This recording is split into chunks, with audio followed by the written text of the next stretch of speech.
war correspondent, actor, PhD grad student in social anthropology at Oxford, with fieldwork in Lahore, journalist, documentary filmmaker, and that was all just in his 20s. There's a lot to today's sensemaker and content leader, Richard Murphy, who I got to spend a fascinating hour or two with in small town Connecticut. And of course, the main focus of our conversation wasn't really any of those things I've just listed, but his walled city media production house, a name inspired by Lahore and maybe some other medieval world cities, led him to do work with McKinsey, HPE, and most recently ServiceNow before leaving earlier this year. He's seen lots of growth, and he's a big believer in thought leadership that's not talking at the world, but with the world. His words. Look out for his views on AI, especially machine learning in relation to research, and talk about young people and brain rot and, well, so much more. It's time for our next Sensemaker interview.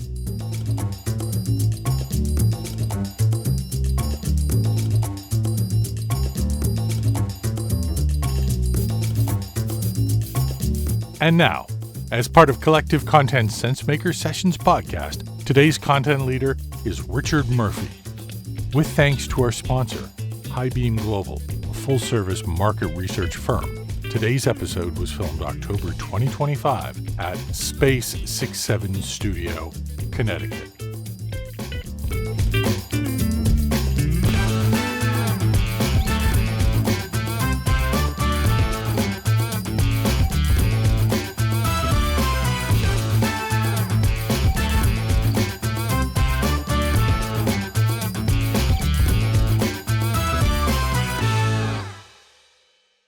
Richard Murphy, really glad to have you here for our latest Sensemaker session.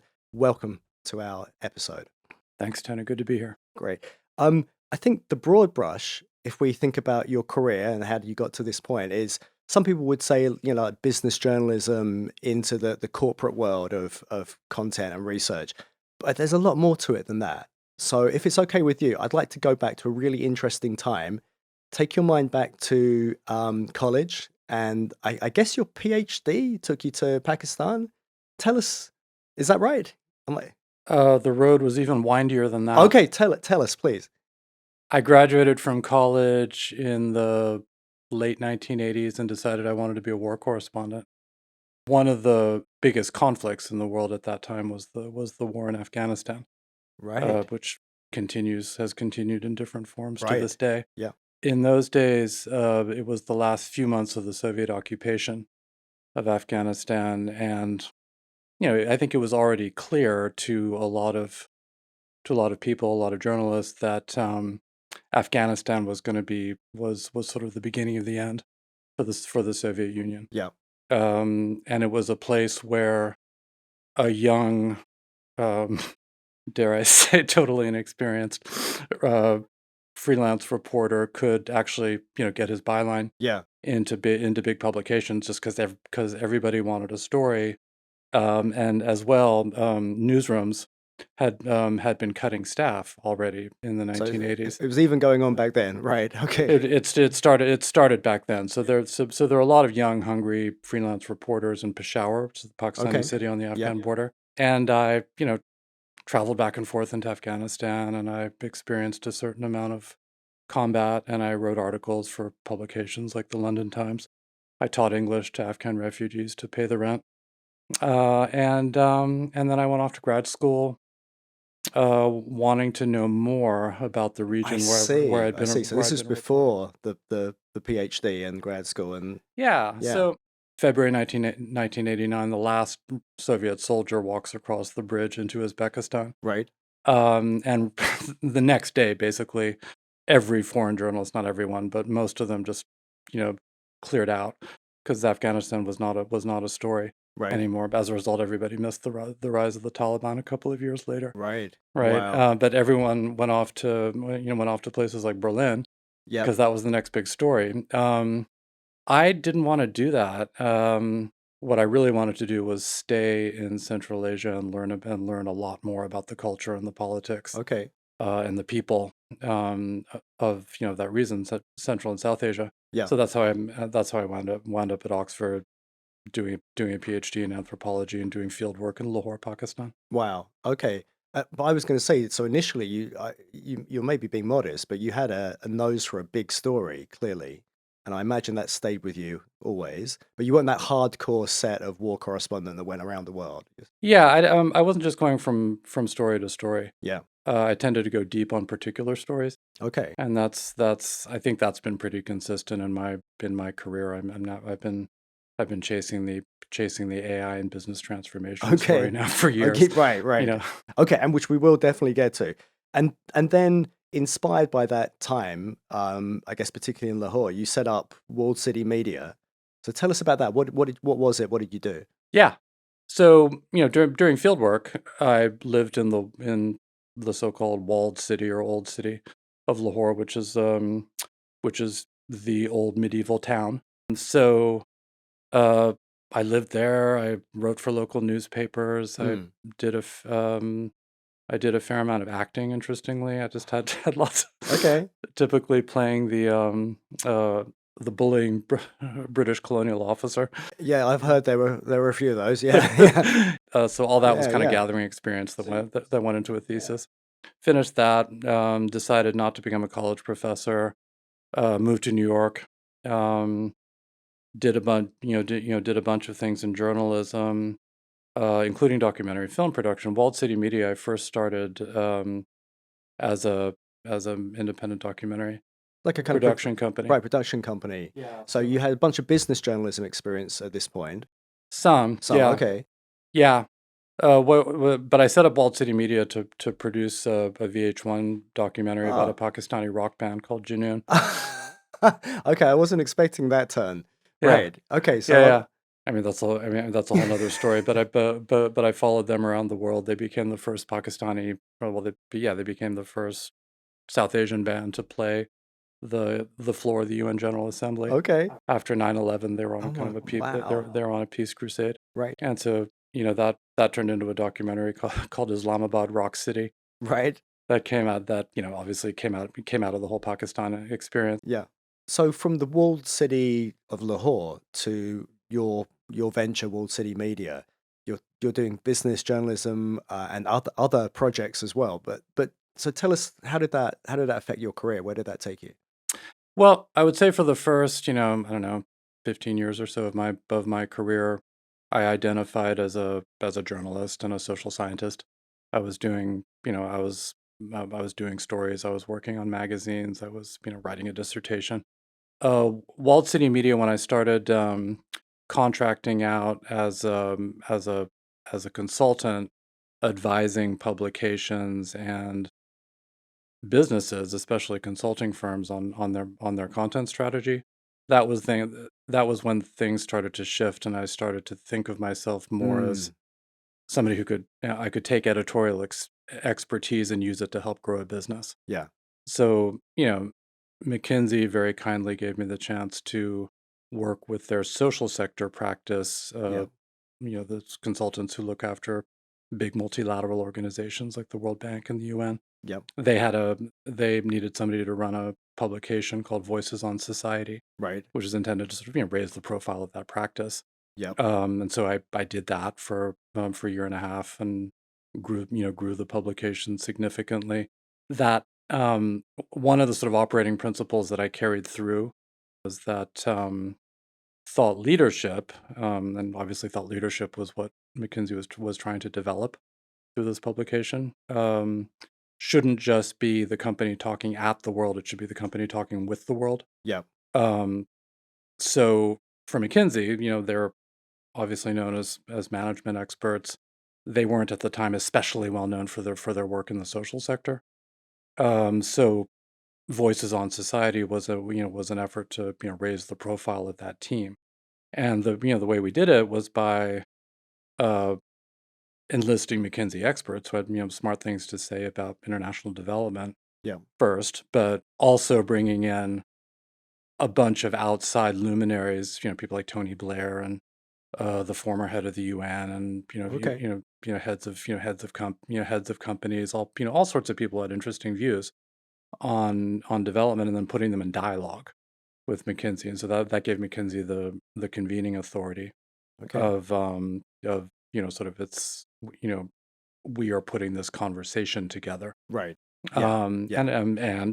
It also raised McKinsey's profile in an interesting way. Yeah. So at the moment I'm hearing, so there's that strand of McKinsey, which is other people in this series have talked to us about as well. They've had experience there. Also for you now, we can see how you're ending up in your current position from this kind of approach. But you went to HP as the company split. So tell us about the challenge there. So it was HPE is the part, the HP Enterprise is the part that you went to as editor in chief. Yeah. So at a certain point in my Walt City Media career, I realized I needed a full-time job. As exhilarating as all the consulting and freelance writing was, I wanted to go in house, not just for money. It was partly about money, but also because I wanted to be, part of growing a company, Mm-hmm. as opposed to just advising companies on how to grow. Mm-hmm. And so I was struck by this, by a job ad that HP put out saying they wanted an editor in chief, and that seemed weird. Why would a printer company, Oh, right. It was novel back then. as I thought Okay. of them, want an Yeah. editor in chief? So Yeah. I just sent my resume, Yeah. and they called me 15 minutes after I sent the resume, which I'd also never experienced before. And that's when I learned that there was this, giant split, this Yeah. giant reorganization going on. Meg Whitman was the CEO. She'd made the decision to split HP into, you a consumer tech company, HP, that made, printers and laptops and so on, and Hewlett Packard Enterprise, which was their data center business.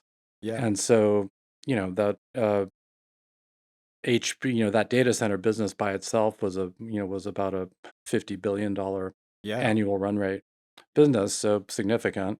Um, it was also a new company, so it needed a brand. Right. It needed a website. It needed a logo. It needed an editor in chief to decide what the voice and tone of the company was going to be in its go to market. So that turned out to be a super cool opportunity that I didn't know about really at all when I sent in my resume. Wow. But there's nothing like having someone call you straight back that makes you want to believe in them as well. Yeah. And they understand. They get that match. And this is when we started to around this era we started to see lots of companies now really getting that they could be publishers as well and have those conversations that way. And I know a big thing for you is like you're telling, not selling, right? You're not hitting people over the head. You need to engage with ideas and thus, thought leadership. You have to expand your relationship with each individual customer. Yep. So you have to sort of start actually becoming that founding, realizing that founding vision Right. of becoming essentially, the operating system for, for Okay. processes Yep. in a company. As you do that, the deals get bigger. Yep. As the deals get bigger, the customers get more senior. Right. As the customers get more senior, they, on the whole, are less interested in the speeds and feeds of technology, Yeah, well, and they're more just less technical themselves, and they want to yeah, know the business outcomes. they Yeah. they're interested in value, Yeah. right, and Yeah. strategy. What's that going to do for for my margins, my customer satisfaction, my employee satisfaction, all that. So that kind of analysis is what I'd always done, right, as a business journalist. When I was covering technology and business at Fortune and Fortune small business, I wrote about a lot of tech startups and bigger tech companies, always looking at how their technology created value Yeah. in the market. And so that's essentially the work I'm doing today. You talked about, for example, building an insights engine and all the kind of sort of robust, um, you know, very rooted in really great data, great analysis, all that kind of good stuff that you need to then speak to these decision makers who need to believe in you to sign off on these large enterprise purchases. So talk to us about that kind of research side and some of the projects you've undertaken. You've worked with other organizations, for example. Like, what is it, and why is that so important? So there are all kinds of tools you can use to build thought leadership, and I've used all of them. So Okay. just over the last few years, we've focused more and more on original research. to your point, because what at least what I've learned, from doing this kind of work at a couple of different companies, is that you really need to bring original data to to Right. the table if you don't want to just kind of sound like everybody else repeating conventional wisdom. Yep. We first came up with a definition of AI maturity based on, how sound is your governance? What's your, Okay. what do you have the skills you need in your organization to Yeah. use AI appropriately?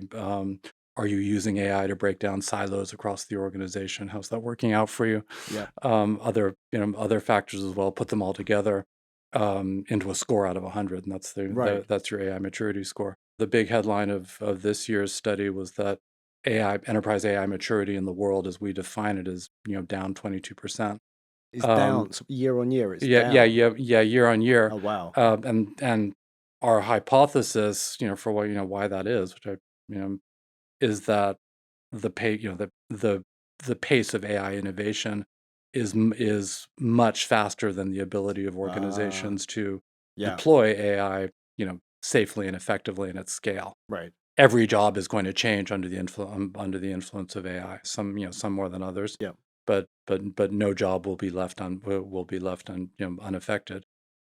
So people are going to need new skills. Yep. They're going to need to, you know, understand how to work with generative AI, how to work with AI agents Mm-hmm. in a productive way. I mean, every organization that I know about is going to have hybrid labor forces where you've got humans and Yeah. you've got agents, Yeah. and they need to work together. But people who acquire those skills Yeah. are have a very bright future, according to our research. Yeah. Especially, I will say, if you work in any kind of IT job, Yeah. every economy we studied is going to see massive demand for skilled IT people. Yeah. Let's move on a bit more and drill down further with AI. Yeah, But talk to us about those hopes and what you're really seeing, but also maybe some fears that you have. What's good and bad? What in the crystal ball? sure. We outlined two possible futures Mm-hmm. for AI, and one is more pessimistic and one is more optimistic. Okay. The more pessimistic case is that a lot of organizations will essentially use AI and automation as a pretext to cut jobs. Mm-hmm. So it's kind of seeing it primarily as a cost cutting tool. Right. The more optimistic scenario is that there's significant potential for AI to create a human renaissance, right? Where organizations use AI to automate routine, mundane tasks that machines tend to be better at than humans, freeing up humans to be more strategic, more creative, Yep. better leaders, do all those things that humans do better than machines. Yeah. Um, my hypothesis is that companies who see AI primarily as as a way to cut overhead, um, are missing the bigger story and are not going to be as successful Yeah. And you can only go in so the long run. far by cutting, right? There's a limit to that. Whereas the growth story is much more. You would think for a lot of That's all companies. which has always been true, Tony. I Yeah. mean, Yeah. no, I mean, every company has to right size and figure out like how many people it needs to achieve its goals, and what balance of people and technology that was the case before AI. Yeah. Yeah. Companies who think they can cut their way to prosperity are you know generally wrong. I- in the present moment with AI, there are absolutely a lot of business leaders out there who are hoping AI can help them cut their way to prosperity. I think they're wrong. Um, and I think the reason I think they're wrong is because you know AI offers extraordinary opportunities to amplify human capacity. We've got a world where you know if not now, then very soon, everyone is going to have access to very cheap, ubiquitous superintelligence. how much, think of all the things that can be done with, cheap, ubiquitous superintelligence. Mm. Some of them are, some of them are negative, but a lot of them, but a lot of them are amazing. You can, you can rapidly identify the structure of proteins.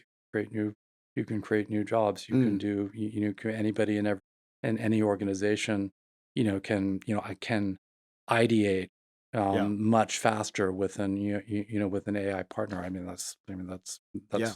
That's one of my big use cases for AI Yeah. in my life, is that it's a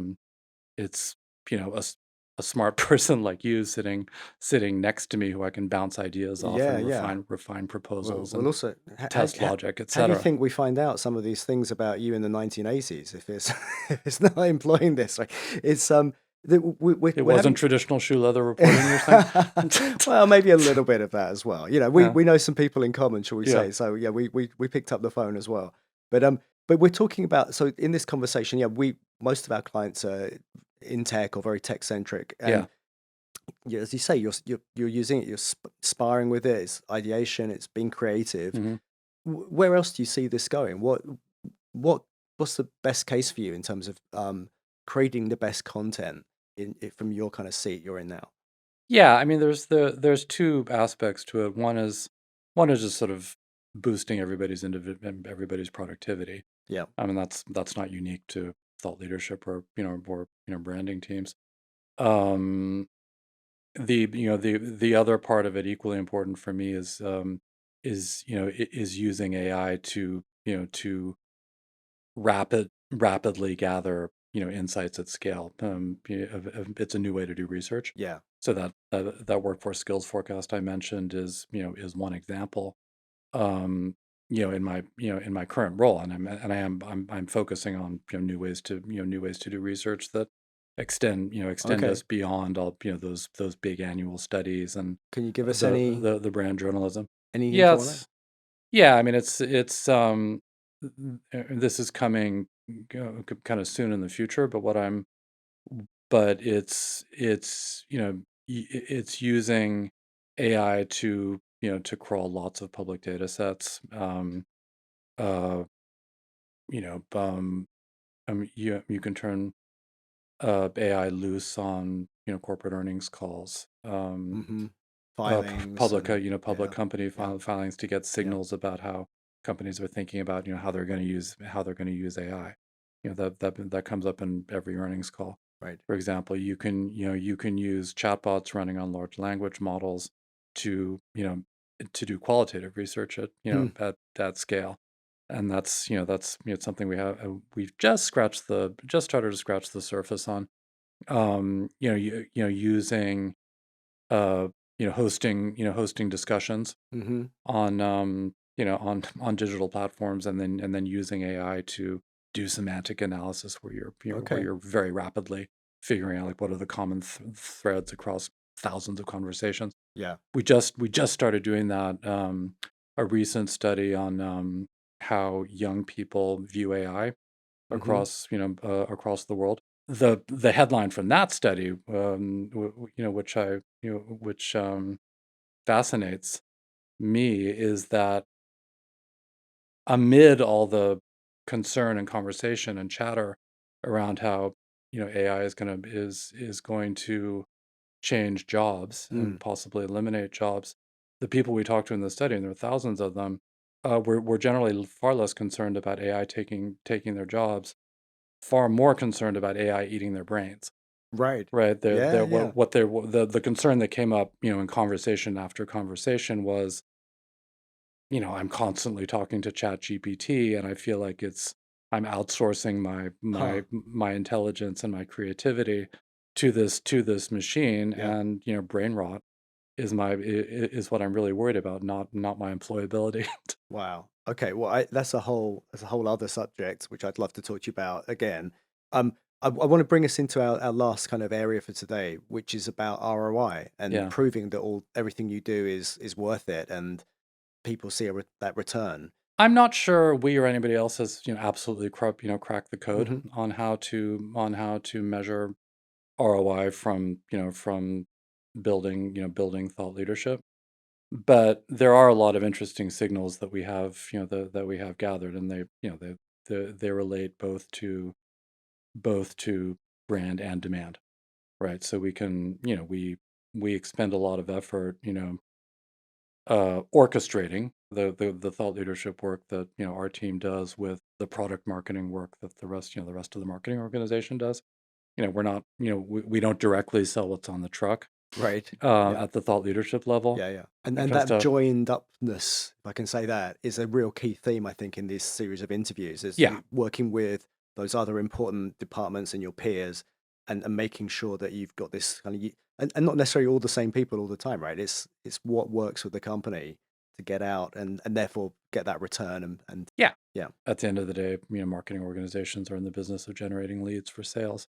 And we certainly measure the extent to which we influence people to become leads, Yeah. who eventually become customers. So you track that. I think we're getting better at our measurement. I don't think we've fully solved the Rubik's Cube of figuring out exactly how a research study contributes to the bottom line at the end of the day. Yeah. I think But we know it does. yeah, and well, and if you have that support then from who your boss and the wider company, that's kind of what matters. Mhm. And the secret, which is not really a secret, is nobody has it figured out. Right, Mhm. that's the nature of it. The last thing I want to say to you is imagine you could start over again. Imagine you were at the beginning of your career, so even pre-Pakistan, pre the doctorate and all this kind of thing. Um, like, could you foresee the career you've had and this kind of idea of companies, you know, being thought leaders and creating great content and influencing like that? Could you have foreseen any of what you've seen the last few decades? God, no, Tony. No, my career has been a series of happy accidents with some dead ends But along the way. What I knew going in was that I was going to earn my living, from my wits and with words. I knew that. nice. I Yeah. always knew that I was, a writer and an editor. I was just good at that. If you'd asked me at 22 what I was going to do with my life, I would have said, "Oh, I'm going to be a journalist and an editor." And if you'd asked me a couple of years later, I would say, "Well, of course, I'm going to be a college professor and Right. and write, do academic studies and teach people." And then, here I am using research and writing to generate insight to help to help a brand. But I think more importantly even is that you don't elevate you at the end of the day, thought leadership is useless if it doesn't deliver real value to an audience. Mm-hmm. So that's what it has in common with, Yeah. any kind of research-based Yeah. publishing, journalism or academic or whatever. So if you generate insights that actually help real people in real companies understand their markets better, understand the competitive landscape, Mm-hmm. understand how to measure value from AI or any emerging tech, then they will tend to trust Yeah. the source of the information more, Yeah. the source of the insights more, and Absolutely. that's good for the brand. I couldn't agree more. I feel like you've been helping people in different ways through your career, and you understand that you're showing an understanding always, and that's where the trust comes from. We believe in that in a big way. It's been really fascinating hearing your story and hearing your points of view on various things today. So, Richard, I want to thank our audience. I want to thank our sponsor, but most of all, I want to thank you, Richard Murphy, for being our sense maker today. Thank you. My pleasure, Tony. I hope we've made some sense. Oh yeah. This was the Collective Content Podcast, Sensemaker Sessions. Let us know what you'd like us to make sense of next.